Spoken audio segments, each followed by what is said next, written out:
নিচেও যারা রয়েছেন। আজকে সত্যি একটা আনন্দের দিন যে আমাদের 125তম জন্মজয়ন্তী ডক্টর শ্যামাপ্রসাদ মুখার্জির, সেটাকে সামনে রেখে এখানে আজকে যে ছাত্র সম্মেলন, সবাই এখানে সমবেত হয়েছি এবং এই সমাবেশে আমাদের মাঝে উপস্থিত রয়েছেন ডক্টর শ্যামাপ্রসাদ মুখার্জি টাউন হলে ত্রিপুরা প্রদেশ বিজেপির মাননীয় সভাপতি শ্রী অভিষেক দেব রায় এবং উনি এমএলও মাতাবাড়ি কেন্দ্রের।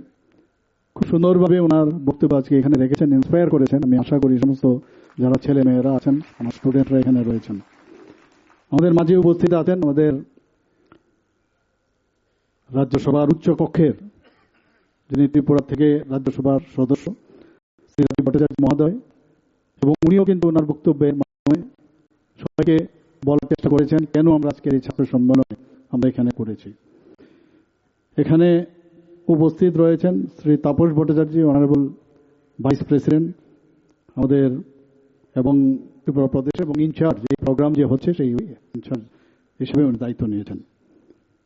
এবং আমাদের যুব মোর্চার ত্রিপুরা প্রদেশের যিনি সম্মানিত সভাপতি শ্রী সুশান্ত দেব এবং বিধায়ক, উনিও ওনার সুন্দরভাবে ওনার বক্তব্য এখানে আমাদের সামনে রেখেছেন। এবং এতে করেও আমার মনে হয় যে এখানে যারা ছাত্রছাত্রীরা আছেন অনেকটা উদ্বুদ্ধ হয়েছেন। আমাদের মাঝে উপস্থিত আছেন আমাদের আগরতলা মিউনিসিপ্যাল কর্পোরেশনের এবং মাননীয় বিধায়ক শ্রী দীপক মজুমদার মহোদয়। এখানে ভারতীয় জনতা পার্টি ত্রিপুরা প্রদেশের বিভিন্ন স্তরের যারা আমাদের কার্যকর্তারা রয়েছেন, সম্মানিত নেতা নেত্রীরা আছেন, জনপ্রতিনিধিরা রয়েছেন, এবং যাদের জন্য আজকের এই সমাবেশ, বিভিন্ন কলেজ স্কুলের থেকে আগত আমার প্রিয় ছাত্রছাত্রীরা এবং অন্যান্য অতিথিবর্গ এবং মিডিয়া বন্ধুরা, সবাইকে আমি আন্তরিকভাবে অভিনন্দন ও শুভেচ্ছা জানাচ্ছি। আমি নিজেও টিচার ছিলাম, আমি জানি 45 মিনিটের পরে আর মাথায় কিন্তু কিছু ধরে না, খুব সমস্যা, অস্থির।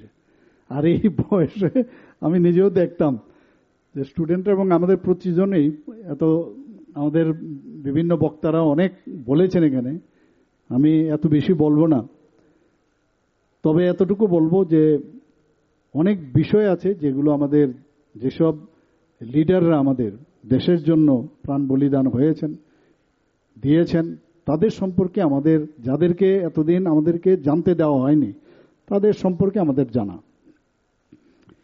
এখানে আমরা সবসময় দেখি আমাদের মাননীয় প্রধানমন্ত্রী সবসময় এই যুব সমাজ নিয়ে উনি সবসময় চিন্তা করেন। এবং আজকের এই ডক্টর শ্যামাপ্রসাদ মুখার্জির জন্মজয়ন্তী উপলক্ষে আমি কয়েকটা কথা, ওনার যে চিন্তা ভাবনা, সেই কয়েকটা বিষয় আমি আপনাদের সামনে আমি রাখতে চাই। আমরা সবাই জানি যে পরীক্ষা পে চর্চা, সেখানে উনি না করলেও পারতেন, কিন্তু উনি যোগাযোগ করার চেষ্টা করেন।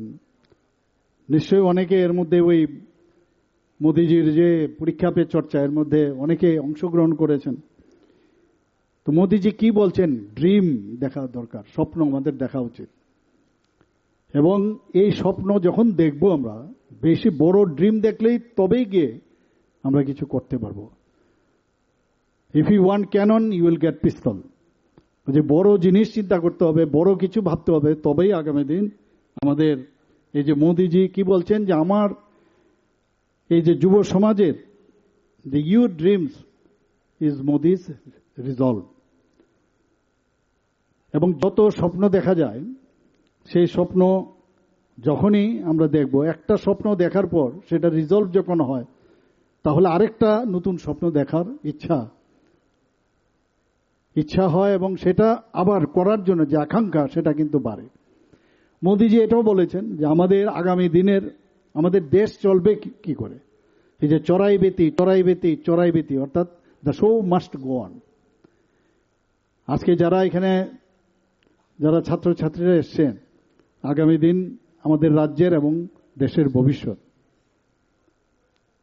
কিন্তু আমরা কিন্তু সবসময় অস্থির থাকি, এইভাবে চললে হবে না। এবং আমরা কিন্তু সেইভাবে কিন্তু আমরা প্ল্যাটফর্ম পাইনি। আমরা কিরকম প্ল্যাটফর্ম পেয়েছি, আমি বলছি আমার ব্যক্তিগত জীবন থেকে। আমাদের মনে আছে আমরা যখন স্কুলে পড়তাম 70-71 সনের ঘটনা আমি বলছি, কিভাবে কত লোকের জীবন নষ্ট হয়েছে তখন। আমরা তো মনে হয় সাপলুড্ডুর মতো কোন রকমে এদিক সেদিক করে ওই 100 চলে গেছে। Otherwise very difficult that time. এবং আমার খুব ভালো লাগলো আমাদের মাননীয় সভাপতি এত সুন্দরভাবে বলেছেন এই দেশকে বা এই রাজ্যকে কিভাবে পিছিয়ে রাখা যায় আন্তর্জাতিকভাবে, আন্তর্জাতিক স্তরে, তার জন্য কিন্তু বিভিন্ন কনস্পিরেসি রয়েছে। তৎকালীন সময়ে ছিল 70-71 সনে। স্কুলে যাব, কখন যে বোমা পড়বে আমরা জানতাম না। আরে পড়াশোনা করতে এসছি, সেখানে কিসের বোমা? অর্থাৎ এই যে অস্থিরতা, স্টুডেন্টরা, ভারতবর্ষের যারা স্টুডেন্টরা থাকবে তারা যদি শিক্ষিত হয় তাহলে তো মুশকিল অন্য দেশের জন্য। কাজে সেখানে অস্থিরতা রাখতে হবে। এবং সেখানে বোমা ফেলার পর কি বলতো যে কাগজে বোমা। আমরা সবাই জানি এগুলো, যারা পুরনো লোক অনেকেই জানে কাগজে বোমা। বোমা না, কিন্তু কাগজে বোমা। আর এই বোমা বানাতে গিয়ে আর এই বোমা ফেলতে গিয়ে বহু লোক মারাও গেছে এবং অনেকের অঙ্গহানিও হয়েছে এবং অস্থির একটা পরিবেশ আমরা কিন্তু সেটা। এখন কিন্তু আমাদের ছেলেমেয়েরা কিন্তু সেই জিনিসটা দেখতে পাচ্ছে না। সেখানে কি হতো আমরা সবাই জানি যে যখন চায়নার যুদ্ধ হলো, ভারত আর চায়নার যুদ্ধ হলো, তারপরে এই কমিউনিস্টদের একটা নতুন কমিউনিস্ট পার্টি আবার সৃষ্টি হলো। আগে ছিল সর্বভারতীয় কমিউনিস্ট পার্টি, সেই সর্বভারতীয় কমিউনিস্ট পার্টি যেটাকে বলে CPI, communist party of India, সেটাকে ভেঙে যারা চায়নাকে সমর্থন করে তাদেরকে সিপিআইএম নাম দেওয়া হয়েছে, আর যারা রাশিয়াকে স্মরণ করে তাদের সিপিআই। এই হচ্ছে অবস্থা। তো সেখানে বোমা মারার আগে বা পরে কি লেখা হতো ওয়ালের মধ্যে? এক তো স্কুলের সৌন্দর্য শেষ, সেখানে লেখা থাকতো যে চীনের চেয়ারম্যান আমার চেয়ারম্যান। আজকে খুব ভালো লাগছে আমার প্রেসিডেন্ট সাহেব এত সুন্দরভাবে বলছেন যে মাইন এত আমাদের ছত্তিশগড়ে এই যে নকশালিজম স্টার্ট হয়েছে কেন? এই মাইন যদি ওখান থেকে এক্সট্রাক্ট করে নেয় আমাদের দেশ, আমরা এক্সট্রাক্ট করতে পারি, সেখানে যদি মানে অস্থিরতা থাকে তাহলে তো এই মাইনের যেগুলো আছে মিনারেলস, সেগুলো নিয়ে তো দেশ আগে সামনে চলে যাবে। তো এগুলো আগে বুঝতে হবে। কিন্তু আমরা মাননীয় প্রধানমন্ত্রীজি বারবার বলছেন যে আমাদের আগামী দিনে এই পৃথিবী বা রাজ্যটা তাদের কাছে যাদের কাছে নলেজ থাকবে, এবং এই নলেজের জন্য আমার তো এমনিতে নলেজ আসবে না, সেইভাবে আমার পড়াশোনা করতে হবে। এবং এইরকম একজন লিজেন্ড ব্যক্তি আমাদের ভারত কেশরী ডক্টর শ্যামাপ্রসাদ মুখার্জি, আমরা কজন এখানে পড়ি? আমরা তো সব সাবজেক্টস নিয়ে পড়ি, কোন রকম পরীক্ষায় পাশ করতে হবে।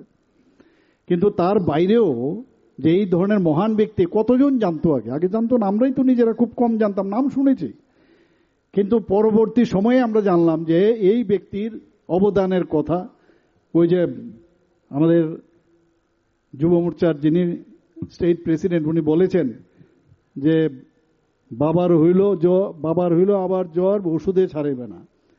তো এইভাবে মুঘল সাম্রাজ্যের সম্পর্কে আমরা জানতাম, কিন্তু আমাদের এখানে পণ্ডিত দীনদয়ালজির সম্পর্কে জানানো হতো না, ডক্টর শ্যামাপ্রসাদ মুখার্জির সম্পর্কে জানানো হতো না। কাজে আজকের এই সম্মেলন, সেখান থেকে এটাই একটা আহ্বান থাকবে, মেসেজ থাকবে যে যিনি 33 বছর বয়সে আজকে আমাদের যে ক্যালকাটা ইউনিভার্সিটির 33 বছর বয়সে তো আমাদের এখানে অনেকেই কিছু করতে পারে না বর্তমানে, সেই জায়গায় উনি ভাইস চ্যান্সেলর হয়েছেন, স্যার আশুতোষ মুখার্জির সন্তান। উনি ইচ্ছে করলে আয়েশ করতে পারতেন ঘরে বসে, কেন যেতেন? তো আজকে আমার পূর্ববর্তী বক্তারা বিশদভাবে আলোচনা রেখেছেন যে এই যে রাষ্ট্রবাদী এই বিষয়ই তো আমাদের আসেনি, যে আমার রাষ্ট্রের জন্য আমার চিন্তা করতে হবে প্রথম। কারণ রাষ্ট্রকে কোগলা যদি করা যায় এই যে নকশালিজমের নাম দিয়ে, আমরাও কিন্তু তাতে করে এফেক্টেড হয়েছি, বহু লোক আমরা হারিয়েছি, আমাদের বহু ছেলে যারা আছেন এবং তাদের মধ্যে ইন্টেলেক্টের যে মাত্রা অনেক স্ট্রং ছিল, কিন্তু তাদেরকে ভুল বুঝে তাদেরকে দাবিত করেছে এবং একটা জেনারেশন, কয়েকটা জেনারেশন নষ্ট হয়ে গেছে। কারণ আমরা তখন জানতাম না এই দেশের জন্য এরকম 33 বছরের, যেটা আমার পূর্ববর্তী বক্তারা বলেছেন যে মাননীয় প্রধানমন্ত্রীজি আজকে উনি গর্ব করেন যে আমার কাছে সবচেয়ে বড় অস্ত্র রয়েছে ভারতবর্ষে, সবচেয়ে বড় অস্ত্র, এবং সেই অস্ত্রের নাম হচ্ছে আমার যুব সমাজ, ইয়ুথ। এবং তাদের বয়স কত? আমার পূর্ববর্তী বক্তা বলেছেন 18 থেকে 35 বা 40 বছর। এরা গর্ববোধ করেন এবং এদের উপর মানে বেস করে যত প্রোগ্রাম, যত স্কিম, যা খুশি করছেন, আগামী দিন যেভাবে আজকে আমাদের দেশকে সামনের দিকে এগিয়ে নিয়ে যাচ্ছেন, G20-র কথা আমরা সবাই জানি, সেই জায়গায় উনি কাজ করছেন একমাত্র আমাদের এই যারা ইয়ুথ আছেন তাদের জন্য। কিন্তু কথা হচ্ছে আমাদের ইয়ুথদের বোঝার জন্য আজকে এই যে ছাত্র সমাজকে এই কারণেই এইরকম একটা প্ল্যাটফর্মে আজকে আনা হয়েছে। এবং মাননীয় প্রধানমন্ত্রীজি একটা জায়গায় এখনো উনি বলে থাকেন প্রায়শ যে যারা এই যুব সমাজ আছে, এই যুব সমাজের যার বাড়িতে কেউ রাজনীতির সাথে যুক্ত নয় এমন ব্যক্তি এই ধরনের যুব সমাজ থেকে একজনকে, অ্যাটলিস্ট একজনকে, কারণ অনেক সময় দেখা যায় তার বাবাও রাজনীতিতে ছিলেন, তার বোনও ছিল, এরকম ইত্যাদি থাকে। উনি বলছেন যার রাজনীতির কোনো ধারে কাছেও নেই এইরকম লোককে আমার আনতে হবে সমাজ থেকে। আমরা জানি যে রাজীব বাবু বলছিলেন একটু আগে যে রাজনীতির সাথে কেউ আসতে চান। আমি নিজেও রাজনীতিতে ডাইরেক্টলি আমি ছিলাম না, রাজনীতির বিষয়টাই আসে। এবং সেটা আমরা যে ধরনের রাজনীতি আমরা দেখেছিলাম সেই রাজনীতি হচ্ছে যে অন্যান্য পার্টির যে রাজনীতির যে সংজ্ঞা, সেই রাজনীতির সংজ্ঞা আমরা দেখে এসেছি। কিন্তু এই যে দেশকে ভালোবাসতে হবে, দেশের জন্য, রাজ্যের জন্য আমাদের চিন্তা করতে হবে, এই ধরনের যারা লিজেন্ড ব্যক্তি, ডক্টর শ্যামাপ্রসাদ মুখার্জি, পণ্ডিত দীনদয়ালজি, যারা এখানে আপনারা দেখেছেন যে আমাদের পার্টির কোনো প্রোগ্রাম হলে ভারত মাতাকে প্রথমে আমাদের সম্মান জানাতে হয়, পণ্ডিত দীনদয়ালজি এবং ডক্টর শ্যামাপ্রসাদ মুখার্জিকে সম্মান জানিয়ে তারপর কিন্তু আমরা কথা বলি। কারণ ওনারা আমাদের দেখিয়েছেন কিভাবে আমাদের বাঁচতে হবে আগামী দিন এবং কিভাবে দেশ বাঁচবে, কিভাবে আমাদের এই রাজ্যকে বাঁচাতে হবে। তো এর জন্য আজকে আমাদের এই যে সমাবেশ সেটা খুব অত্যন্ত প্রয়োজন। আমার মনে হয় যে এখানে বিশদভাবে আলোচনা করেছেন আমার পূর্ববর্তী বক্তারা। আজকে এখানে এই যে জেনজি একটা নতুন, প্রতিদিনই আমরা নতুন নতুন জিনিস শুনি, জেনজি অদ্ভুত। আমাদের যুব সমাজের জন্য আজকাল কি ককরোচ পার্টি একটা শুরু হয়ে গেছে, ককরোচ পার্টি। আরশোলা পার্টিও কদিন আমি জানি না কবে আসবে। অদ্ভুত অদ্ভুত ঘটনা, দেশের সাথে সম্পর্ক নাই, আমাদের সংস্কৃতির সাথে যুক্ত নয়। এবং এগুলোর পেছনে কিন্তু দেখা যায়, আমি মনে আছে যে দিল্লিতে জিজ্ঞেস করছে যে তুমি কেন এসেছো ভাই এই যে প্রোগ্রাম ইয়েতে, এই যে আন্দোলন করছো? বলে না আমরা পদত্যাগ চাই। কার পদত্যাগ চাই? বলে ধর্মেন্দ্র সাহার পদত্যাগ চাই। তো ধর্মেন্দ্র সাহা জানেই না ধর্মেন্দ্র আর আমাদের ধর্মেন্দ্র প্রধান নাকি অমিত শাহ। তো এরকম আরেকজন বলছেন যে আমরা কার পদত্যাগ চাই? বলে আমরা অমিত প্রধানের পদত্যাগ চাই। তো এই যে অবস্থাটা চলছে যে আমরা কিছু না জেনে আমরা হঠাৎ করে আমরা ইমোশনাল, ইয়ং জেনারেশন, নিজেকে যদি আমরা কনসেন্ট্রেট করি, যারা আমাদেরকে অনেক কিছু দিয়ে গেছে খালি ওদেরকেও যদি আমরা ফলো করি, তাহলে আমাদের মেন্টাল যে কন্ডিশনটা সেটা কিন্তু অনেক বেশি, আমরা সেন্ট্রাল নার্ভাস সিস্টেম কিন্তু সবসময় ভাইব্রেশন আর খারাপের দিকে কিন্তু যাওয়ার একটা প্রবণতা থাকে। এটা যে কোনো বিষয়ে, আমি যে বিষয়টা আমি বলছিলাম যে 70-71 সনে আমরা দেখেছি এখানে যে যারা বোম মারতে পারত, যারা কি বলতো যে leave the schools and colleges and do red revolution, ওয়ালে লেখা থাকতো। আর নেতাদের ছেলে মেয়েদের সব বিদেশে পড়াচ্ছিল, এসব কমিউনিস্টদের, সবাই আমরা সবাই জানি। আর সাধারণ মানুষ যারা আছেন তাদেরকে বলছে স্কুল কলেজ ছেড়ে রেড বিপ্লব, রক্ত বিপ্লব করার জন্য। আরে দেশ তো স্বাধীন হয়েছে, আবার কিসের বিপ্লব? এখনো চলছে। এখন তো আবার দেখা যাচ্ছে যে আরবান নকশাল তারাও কিন্তু অনেক সময় এই ধরনের, এবং বোঝা যাবে না কিন্তু এমনভাবে তারা কিন্তু খুব প্রাজ্ঞ এবং তাত্ত্বিক লিডার হয়, কিন্তু ভেরি টাফ কিন্তু ওদেরকে চেনা। যেভাবে আমরা দেখেছি আজকাল দেশের যারা আমাদের নাগরিকরা আছেন, আমরা কনভার্সনের রাজনীতি আমরা দেখেছি অনেকভাবে, কিভাবে তাদেরকে, অনেক সিনেমা হয়েছে আপনারা সবাই জানেন। তো একটু বি কেয়ারফুল, সাবধানে থাকতে হবে। আমাদের সংস্কৃতি এত বেশি স্ট্রং, ভারতীয় সংস্কৃতি, সেই সংস্কৃতিকে আমাদের বাঁচিয়ে রাখতে হবে। খালি জেনজি করলে হবে না। আসল জেনজির যে আসল উদ্দেশ্য সেটা হচ্ছে যুবশক্তির সৃজনশীলতা। সেটা আমাদের যত বেশি, আমরা বিবেকানন্দজি বলছেন যে যদি অন্তরের বিকাশ যত বেশি করা যাবে তত বেশি আমরা নিজেদেরকে চিনতে পারবো। We are born for others, not for our self. আমরা কি করি যে আমি আমার জন্য, আমার ঘরের নিজের জন্য এইসব চিন্তা করি, কিন্তু দেশের জন্য যে চিন্তা করা, যখন এই বিষয়টা আসবে, আজকে সেই প্ল্যাটফর্ম আমাদের মাননীয় প্রধানমন্ত্রীজি সেটা দিয়েছেন। আমরা এটাও দেখেছি যে এখনকার যে প্রযুক্তি এবং ডেটার যুগ, এখন এআই এর যুগ, সেটাকে কিভাবে ব্যবহার করে যায়। আজকে আমরা বই খালি পড়াশোনা করতাম, এটা ইমাজিন করতাম, এখন 3 ডাইমেনশনালে, যদি বায়োলজির স্টুডেন্ট এখানে কেউ থাকে, 3 ডাইমেনশনালে অ্যানাটমি করতে গেলে সমস্ত 3Dর মাধ্যমে আমরা সব কিছু দেখতে পারি, কোথায় নার্ভ আছে, কোথায় ব্লাড ভেসেল আছে, কত সুবিধে। তো এখন পুরো দুনিয়াটা হাতের মুঠোয়, সেটা যদি ভালোভাবে আমরা ব্যবহার করতে পারি। আমার এক এক সময় খুব ভালো লাগে ত্রিপুরার ছেলে মেয়েরা এখন যখন আমাদের দেখা যায় যে মক পার্লামেন্ট যখন হয়, ত্রিপুরার ছেলে মেয়েরা এত সুন্দরভাবে সেখানে যখন তাদের পারফরমেন্স দেয়, নিজেদেরকেও খুব গর্ববোধ করি আমরা যে আমাদের ফিউচার রেডি আছে। কিন্তু একজন দুজন হলে হবে না, এটা সমষ্টিগতভাবে সবাই যদি এটাকে আরো সেটাকে পুক্ত করে, আরো স্ট্রেংথেন করে, তাহলে আমাদের পক্ষেও সুবিধা হবে। এখানে সেলফ লার্নিং এর যে বিষয়, মাননীয় প্রধানমন্ত্রী জি বারবার বলছেন যে নিজেদেরকে self learning, self made person, এটাও করতে হবে। টিচাররা পড়াবে ঠিকই, কিন্তু নিজেরও চিন্তা ভাবনা করতে হবে যে আজকের যে সাবজেক্ট, প্রতিটা সাবজেক্ট ইনসাইট যেতে হবে। সেটা স্টার্ট আপ ও উদ্ভাবন, ইনোভেশন, মাননীয় প্রধানমন্ত্রীজি এই যে স্টার্ট আপ যে বিষয়টা বলছেন যে you should not be job seeker, you should be job creator. আমরা নিজেরাই জানি না যে আমি ইচ্ছে করলে নিজেই মানে জব ক্রিয়েশনের জন্য আমি কাজ করতে পারি।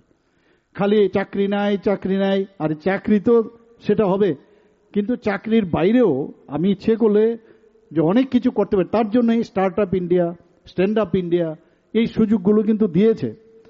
এবং আমাদের সবচেয়ে বড় যে আমাদের সংস্কৃতি ভেরি ইম্পর্টেন্ট, আমাদের ঐতিহ্য, সেটাকে আমাদের সেটাকে কিভাবে আমরা মানুষের কাছে নিয়ে যেতে পারি, সমস্ত মানুষের কাছে। আমি নিজে যখন বাইরে পড়তাম, আমি একটা গ্রামে আমি গিয়েছিলাম বিহারে।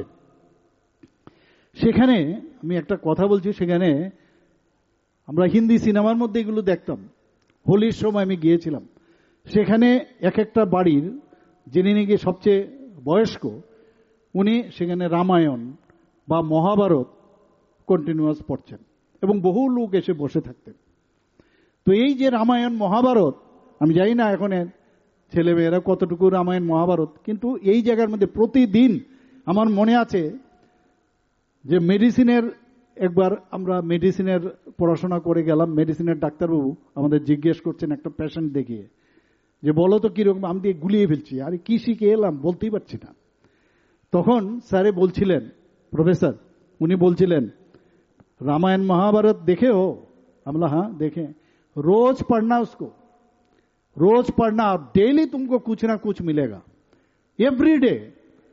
এবং এটাই বলছেন যে যত বেশি পড়াশোনা করবে, যত বেশি ডেইলি পড়বে, সে তার মধ্যেই কিন্তু সবকিছু এটার ভিতরে আছে। এবং বুঝার বিষয়টা, একদিন আমি পড়লাম, আমাদের মধ্যে কি হয়, একবার আমরা পাশ করে গেলাম, আমরা মনে করি আমরা সব জানতাম, এরকম না। নতুন নতুন এখন ইনোভেটিভ কিছু জিনিস আসে, নতুন নতুন জিনিস, কিন্তু আমাদের যে সংস্কৃতি এবং আমাদের যে যারা আমাদের এত মানে দিয়ে গেছেন, ডক্টর শ্যামাপ্রসাদ মুখার্জির মতো ব্যক্তিত্ব যারা আমাদের অনেক কিছু দিয়ে গেছেন, মার্গদর্শন করিয়েছেন, তাদের যে জীবন সেই সম্পর্কে যখন আমরা জানবো, আমরাও কিন্তু অনেক বেশি ইনফ্লুয়েন্স হব। আমরা সামনের দিকে যাতে আরো বেশি কাজ করতে পারি তার জন্য। কিন্তু এটা কখন হবে, যত বেশি আমরা জানব। আজকে এখানে 125তম শ্যামাপ্রসাদ মুখার্জির জন্মজয়ন্তী উপলক্ষে এখানে যে ছাত্রদের যে এই সম্মেলন, আমি সত্যি আজকে কিন্তু আমার খুব ভালো লাগছে যে মাননীয় প্রধানমন্ত্রীজি যে কথাটা বলছেন যে আগামী দিনে যুব সমাজকে নিয়ে আমাদের মানে প্রাউড হওয়ার যে বিষয়। আজকে মন কি বাত অনুষ্ঠান, এই মন কি বাত অনুষ্ঠানে আপনারা বলুন পৃথিবীর কোন জায়গায় কোন রাষ্ট্রনেতা মন কি বাত অনুষ্ঠান করে থাকেন? করেন না তো, কোথাও নেই। এবং এর মাধ্যমে উনি কিছু করেন না, কিন্তু অনেকে এটা নিয়ে কটাক্ষ করেছেন, বিভিন্ন পার্টির যারা বিরোধী দলের অনেক কটাক্ষ করেন। কিন্তু আজকে মন কি বাত অনুষ্ঠানের মাধ্যমে উনি একজনের কথা আরেকজনকে বলছেন এবং এই যুব সমাজের সাথে উনি কথাও বলেন, কানেক্ট করেন।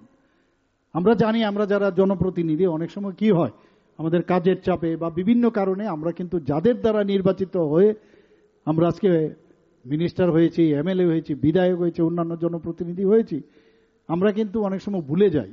এই যে উনি একটা আমাদের দিয়েছেন যে কানেক্ট করা, মানুষকে ভুললে চলবে না, মানুষের সাথে কানেক্ট করা, মাননীয় প্রধানমন্ত্রীজি সেই কাজটা করেছেন। কারণ উনি ডক্টর শ্যামাপ্রসাদ মুখার্জি ভালো করে বুঝেছেন এবং কিভাবে পথ প্রদর্শক হিসাবে উনি যা যা দিয়েছেন সেটাকে জেনেছেন। পণ্ডিত দীনদয়ালজি কি করেছেন, কি দিয়েছেন, সেগুলো আজকে ইন্টিগ্রাল হিউম্যানিজম, এখানে বলা হয়েছে ক্যাপিটালিজম, সোশ্যালিজম, কমিউনিজম, কিন্তু এই যে ইন্টিগ্রাল হিউম্যান সেটাকে ইজম শব্দ দিল এই কারণে যাতে এটাও একটা আমাদের ফিলোসফি এবং আমাদের পার্টিরও ফিলোসফি। এটা যত পড়া যায় তত বেশি কিন্তু আমরা উদ্বুদ্ধ হব। কেউ জানে না এই বিষয়ে, এবং আজকে সারা পৃথিবীর মধ্যে দেখা গেছে যে ইন্টিগ্রাল হিউম্যানিজম ছাড়া মানুষের উন্নয়ন অসম্ভব। আজকে 21শে জুন আপনারা দেখুন, যখন মাননীয় প্রধানমন্ত্রীজি যখন আহ্বান করলেন ইউনাইটেড নেশনকে যে 21শে জুন এটা আন্তর্জাতিক যোগা দিবস হিসাবে আপনারা পালন করুন। অনেকে মুসলিম কান্ট্রিগুলো কিন্তু অনেকে বলছেন আরে এটা তো এরকম, আমরা এটা তো হিন্দুত্ববাদী বা একটা রিলিজিয়াস ম্যাটার। কিন্তু উনার আহ্বানের সাথে সাথে এতগুলো দেশে আজকে 21শে জুন এই যোগার মাধ্যমে কি হয়, যোগা মানে যোগ, নট মানে মাইনাস, ইট ইজ প্লাস। আমার যে সোল, আমার যে চিন্তা ভাবনা, আমার যে বডি এবং ইন্টেলেক্ট, এইগুলোকে একসাথে করা, অর্থাৎ আমার নিজেকে চেনা। যোগের মাধ্যমে আমরা কিন্তু আজকে একটু আগে আমি একটু প্রেস ক্লাবে আমি গিয়েছিলাম, সেখানে বলছে যে এই গাছটা ডায়াবেটিস নাকি ঠিক করে দেয়, তো জল দিলাম আমরা সেই গাছটাতে। অর্থাৎ প্রকৃতির মধ্যে সবকিছু আছে, কিন্তু আমরা কিন্তু সেগুলো বুঝতে পারি না। নিউটন সে আগেও দেখতো যে আপেল উপর থেকে যখন পড়ে তো নিচে নামে, কিন্তু ওই সময় হঠাৎ করে ওনার ক্লিক করলো এটা তো নিচে না নেমে উপরেও তো যেতে পারতো, আমরাও দেখতাম। অর্থাৎ প্রকৃতির মধ্যেই দিয়েছে, এবং এর থেকে আজকে গ্রেভিটেশন আমরা যে বলি সেটা কিন্তু আবিষ্কার হয়েছে।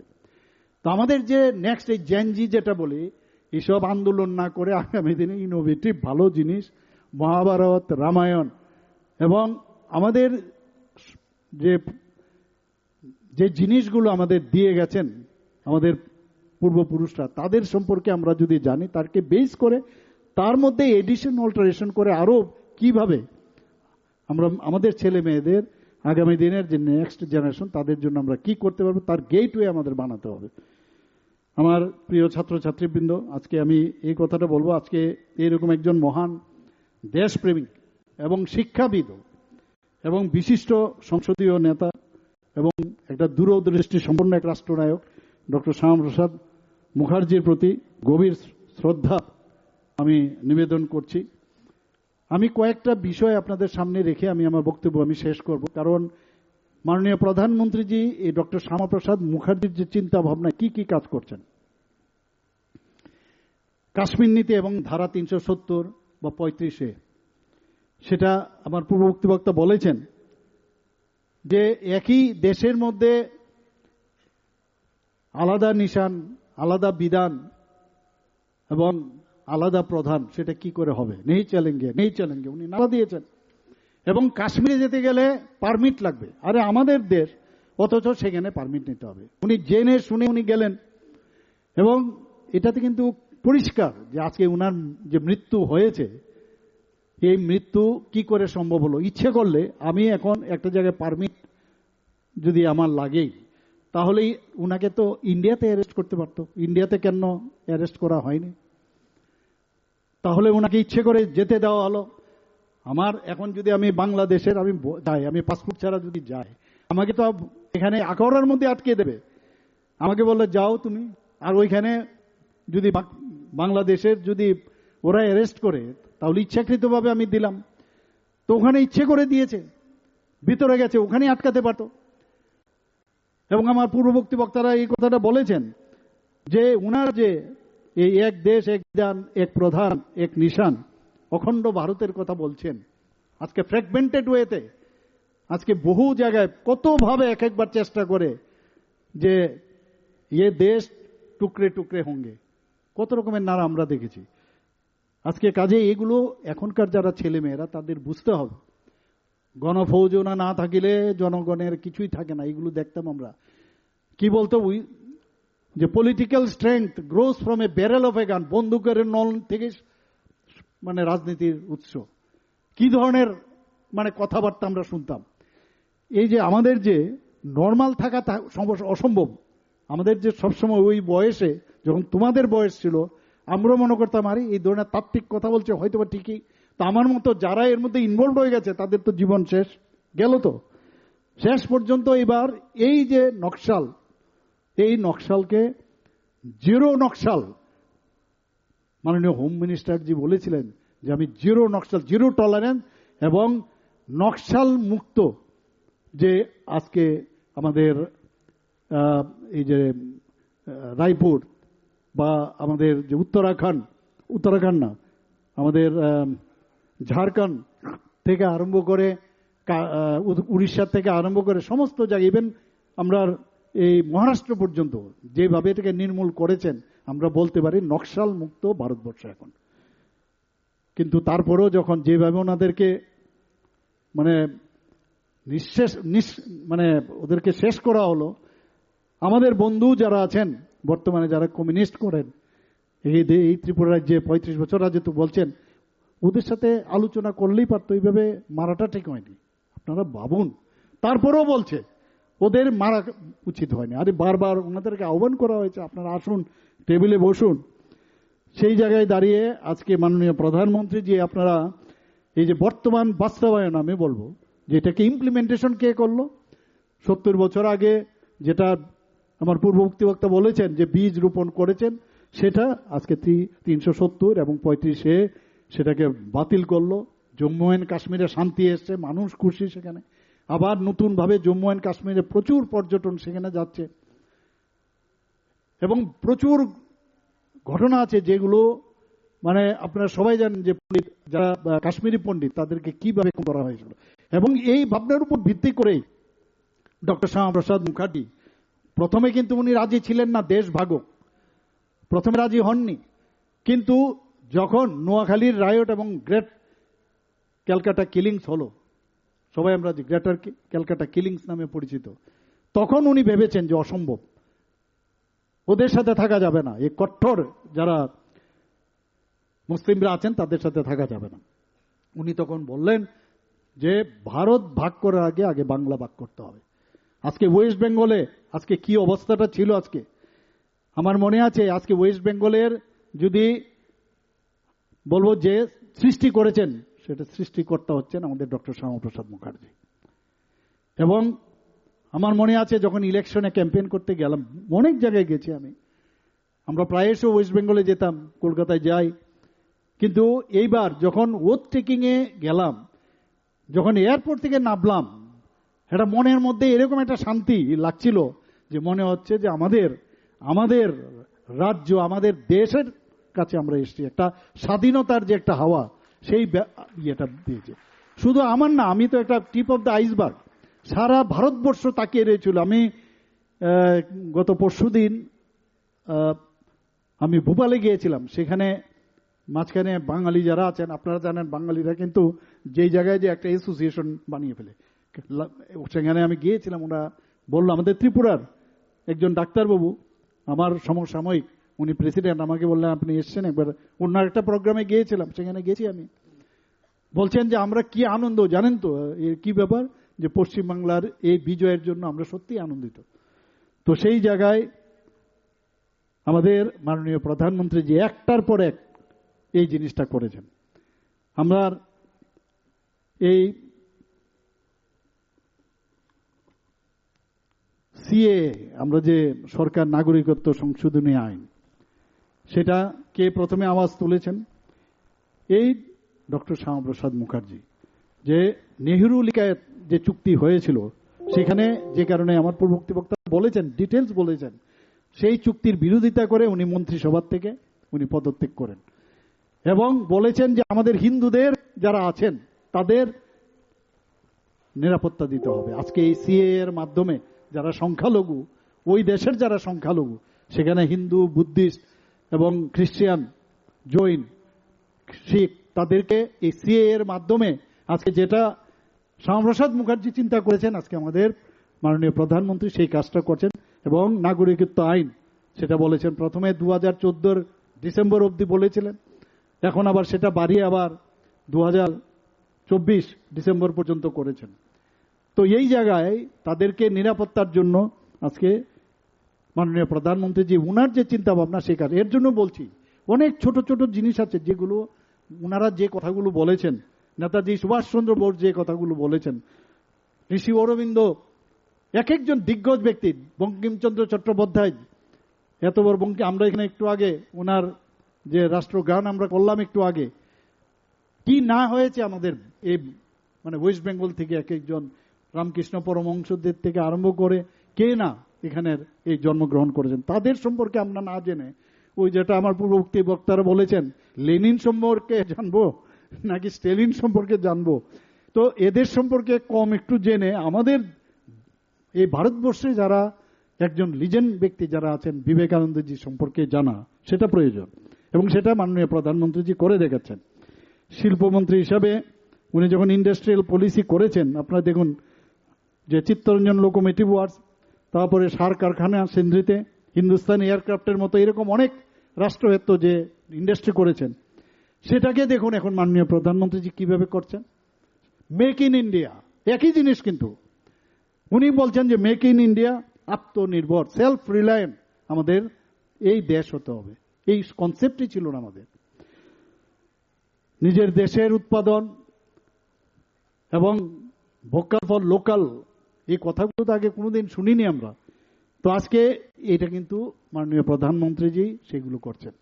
আমি সব জায়গায় একটাই কথাই বলি, স্বদেশ, আমাদের এই যে দেশ স্বাধীন হয়েছে, এরপর আমরা ভুলে যাই যে কিভাবে স্বাধীন হয়েছে, সেই ইতিহাস কিন্তু আমরা জানতে চেষ্টা করি না। কয়েকটা বিষয় এই কারণেই, এই যে মাননীয় প্রধানমন্ত্রীজি যে বলছেন হর ঘর তিরঙ্গা, প্রতিটা ঘরে আমরা পয়সা দিয়ে কিনে 15ই আগস্টে আমরা হর ঘর তিরঙ্গা, অর্থাৎ দেশের যার জন্য যারা প্রাণ বলিদান হয়েছেন তাদেরকে সম্মান দেওয়ার পাশাপাশি দেশাত্মবোধের ভাবনা সেটা চলে আসছে। এক পেয়ের মাকে নাম, এক পেয়ের মাকেও আমি সম্মান দিলাম। আবার আজকে আমাদের যে বাতাবরণের যে সমস্যা হচ্ছে, পরিবেশ যে দূষণ হচ্ছে, তার প্রতি আমরা গাছ লাগিয়ে সেখান থেকে আমরা অক্সিজেনের মাত্রা আমরা বেশি পরিমাণে পাই, সেই বিষয় বলছে। উনি কি বলছেন? উনি বলছেন যে 75 বছর যখন আমাদের দেশ স্বাধীন হয়েছে, উনি বলছেন যে 75 সীমান্ত গ্রাম বীরকা নাম, অর্থাৎ এক একটা জায়গার মধ্যে, আমাদের ত্রিপুরাতেও আমরা 75টা জায়গায় আমরা দেখেছি, আমাদের ত্রিপুরাতেও বহু লোক যারা স্বাধীনতার জন্য তারা প্রাণ বলিদান দিয়েছেন, তাদের নাম আমরা খুদাই করে সেখানে করেছি। এবং অনেক আছে যারা বিএসএফ বা আর্মিতে কর্মরত, তাদের নামও এখনো দেশের জন্য যারা কাজ করছেন সেখানে। এই যে দেশাত্মবোধের ভাবনা যতক্ষণ ধরে না আসবে, তাহলে আমরা ওই জেএনজির যে এখন বর্তমান অবস্থা রয়েছে সেই দিকে আমরা যাব। বিবেকানন্দজিকেও জানতে হবে, পণ্ডিত দীনদয়ালজিকেও জানতে হবে, ডক্টর শ্যামাপ্রসাদ মুখার্জিকে অবশ্যই জানতে হবে। মাতৃভাষার প্রসার যদি আজকে বলি, উনি যখন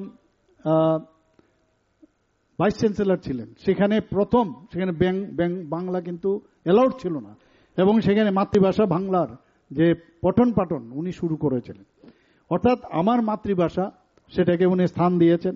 এখন বর্তমানে আমাদের কি হয়েছে, সেটাকে সামনে রেখে এখন আমাদের ন্যাশনাল এডুকেশন পলিসি, উনার যে চিন্তা ভাবনা সেটা কিন্তু করেছেন। এবং এখানে কিন্তু একদিক দিয়ে প্রযুক্তিকে যুক্ত করে আমার যে ভার্নাকুলার যে সাবজেক্ট আছে মাতৃভাষা, সেটাকে অগ্রাধিকার দেওয়া হয়েছে।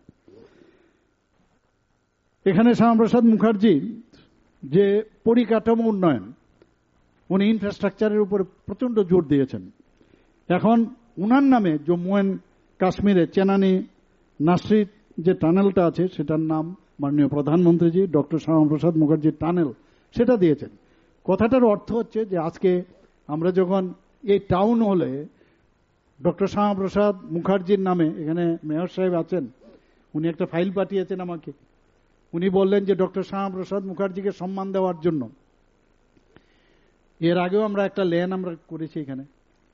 আমার যে সরকারি বাংলো আছে, সেটাকে আমাদের সরকার আসার পর শ্যামাপ্রসাদ মুখার্জি ল্যান্ড করা হয়েছে। আমাদের ডক্টর শ্যামাপ্রসাদ মুখার্জির নামে যে বাস স্ট্যান্ড আছে,